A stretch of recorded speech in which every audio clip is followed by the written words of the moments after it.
Too much selflessness. ಸಿಕ್ಕಾಬಟ್ಟೆ ನಾನು ನಿಸ್ವಾರ್ಥ ಜೀವನವನ್ನ ನಡೆಸ್ತಾ ಇದ್ದಂಥ ವಿದ್ಯಾರ್ಥಿಯಾಗಿದ್ದೆ. ನನ್ನ ಛತ್ರಿ ಇನ್ನೊಬ್ರಿಗೆ ಬೇಕಾದ್ರೆ ಕೊಟ್ಟು ನಾನು ಮಳೆಯಲ್ಲಿ ನಿಲ್ಲುವಷ್ಟು ಗುಣ. ಟೂರಲ್ಲಿ ನಮ್ಮ ವೆಹಿಕಲ್ ಅಪ್ಸೆಟ್ ಆಗಿರುತ್ತೆ, ನನ್ನ ಸ್ವೆಟರ್ ಬಿಚ್ಚಿಕೊಟ್ಟು ಇನ್ನೊಬ್ರಿಗೆ ಹಾಕಿ ನಾನು ನಡುಕ್ತಾ ಕೂತಂಥದ್ದು ಇತಿಹಾಸ ಇದೆ. ಇದು ಸರಿನಾ ಅಂತ ಅಂದರೆ ನಾಟ್ ಗ್ಯಾರಂಟಿ. ಯಾಕಂದರೆ ಕೆಲವೊಬ್ಬರನ್ನ ಹಾಸ್ಪಿಟ್ಲಿಗೆ ಕರ್ಕೊಂಡೋಗಿ ವಾರಗಟ್ಟಲೆ ಅಡ್ಮಿಟ್ ಮಾಡಿಕೊಂಡು ಅವ್ರಿಗೋಸ್ಕರ ನನ್ನೆಲ್ಲ ಲೈಫ್ನ ಈವನ್ ಕೆಲವೊಂದು ಎಕ್ಸಾಮ್ಗಳ್ನು ಮಿಸ್ ಮಾಡ್ಕೊಂಡಿದ್ದೀನಿ ನಾನು. ಬಟ್ ಇವತ್ತು ಅವ್ರು ಯಾರಾದರೂ ಚೆನ್ನಾಗೇ ಇದ್ದಾರೆ, ಅವರು ಒಂದು ಫೋನ್ ಮಾಡಿ ನಂಗೆ ಮಾತಾಡ್ಸ್ತಾರೆ ಅಂದರೆ ಮರ್ತು ಬಿಟ್ಟಿದ್ದಾರೆ ಅವರು. ಇಲ್ಲಿ ಏನು ಇಂಪಾರ್ಟೆಂಟ್ ಆಗುತ್ತೆ ಅಂದರೆ ಸೆಲ್ಫಿಶ್ನೆಸ್ ಬೇಕಾಗಿಲ್ಲ. ತುಂಬ ಸ್ವಾರ್ಥಿಗಳಾಗಿರೋದು ಅತ್ಯಂತ ಕೆಟ್ಟ ಬುದ್ಧಿ. ಅದು ಸ್ವಾರ್ಥಿಗಳಾಗೋದು ಬೇಡ, ತುಂಬ ಸೆಲ್ಫ್ಲೆಸ್ನೆಸ್ಸು ಬೇಕಾಗಿಲ್ಲ. ನಿಸ್ವಾರ್ಥ ಸೇವೆ ಮಾಡ್ತೀನಿ ಅಂತೇಳಿ ನನ್ನನ್ನೆಲ್ಲ ಕಳೆದುಕೊಂಡು ನಿಸ್ವಾರ್ಥ ಸೇವೆ ಮಾಡೋದು ಬೇಡ. ನನ್ನ ರಿಲೇಟಿವ್ ಒಬ್ಬರು ಹಂಸಭಾವಿ ಅಂತ ಒಂದು ಊರು ಬರುತ್ತೆ, ಆ ಊರ ಹತ್ತಿರದಲ್ಲಿ ಅವರು ಗ್ರಾಮ ಪಂಚಾಯತಿಗೆ ಮೆಂಬರ್ ಆಗ್ತಾರೆ.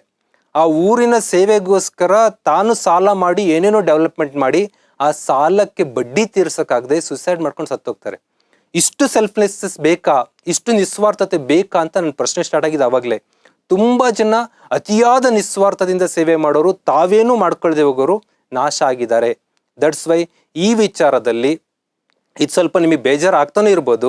ಸೆಲ್ಫಿಶ್ನೆಸ್ಸು ಬೇಕಾಗಿಲ್ಲ, ಸ್ವಾರ್ಥ ಬೇಕಾಗಿಲ್ಲ, ನಿಸ್ವಾರ್ಥ ಕೂಡ ಅತಿಯಾದ ನಿಸ್ವಾರ್ಥ ಬೇಕಾಗಿಲ್ಲ. ಸೆಲ್ಫ್ ಇಂಟ್ರೆಸ್ಟ್, ನಿಮ್ಮ ಬಗ್ಗೆ ನಿಮಗೆ ಕಾಳಜಿ ವೆರಿ ಇಂಪಾರ್ಟೆಂಟ್. ಅದನ್ನ ಇಟ್ಕೊಂಡು ನೀವು ಬ್ಯಾಟಿಂಗ್ ಮಾಡಬೇಕು. ಅದು ಬಿಟ್ಟು ಮಧ್ಯದಲ್ಲಿರೋದು ಬೆಸ್ಟ್ ಅಂತ ಅಂದ್ಕೊಂತೀನಿ ನಾನು. ಅಂದರೆ ಎಡಪಂಥನೂ ಬೇಡ, ಬಲಪಂಥನೂ ಬೇಡ, ಮಧ್ಯಮ ಪಂಥ, ಸೆಲ್ಫ್ ಇಂಟ್ರೆಸ್ಟ್ ಇರೋದು I think better. And don't water others garden. ಇನ್ನೊಬ್ಬರ ಗಾರ್ಡನಿಗೆ ನೀರು ಹಾಕಿದರೆ ಇನ್ನೊಬ್ಬರೇ ಹೂ ಕಿತ್ಕೊಳ್ಳೋದು, ನಮಗೆ ಹೂ ಸಿಗಲ್ಲ.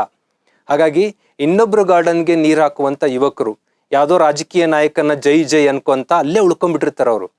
ಯಾವುದೋ ಕ್ರಿಕೆಟರ್ನ ಬಗ್ಗೆ ಹೊಗಳ್ಕೊಂತ, ಯಾವುದೇ ಫಿಲ್ಮ್ ಆ್ಯಕ್ಟರ್ ಬಗ್ಗೆ ಅವ್ರ ಅಭಿಮಾನಿ ಬಳಗ ಮಾಡ್ಕೊತ, ಬ್ಯಾನರ್ ಕಟ್ಕೊಂತ, ಬಂಟಿಂಗ್ಸ್ ಕಟ್ಕೊಂತ ಅಲ್ಲೇ ಉಳ್ಕೊಂಡ್ಬಿಡ್ತಾ ಇದ್ದೀರಾ. ಮಾಡಬೇಕು, ಅಭಿಮಾನ ಬೇಕು, ಪ್ರೀತಿ ಬೇಕು, ಎಲ್ಲ ಬೇಕು. ಬಟ್ ಅದು ನಿಸ್ವಾರ್ಥವಾಗಿ, ಅತಿಯಾದ ನಿಸ್ವಾರ್ಥವಾಗಿ ನಿಮ್ಮ ಇಂಟ್ರೆಸ್ಟ್ ಏನೂ ಇಲ್ದಂಗೆ ಕಳೆದು ಹೋಗಬೇಡಿ. Don't water others garden please.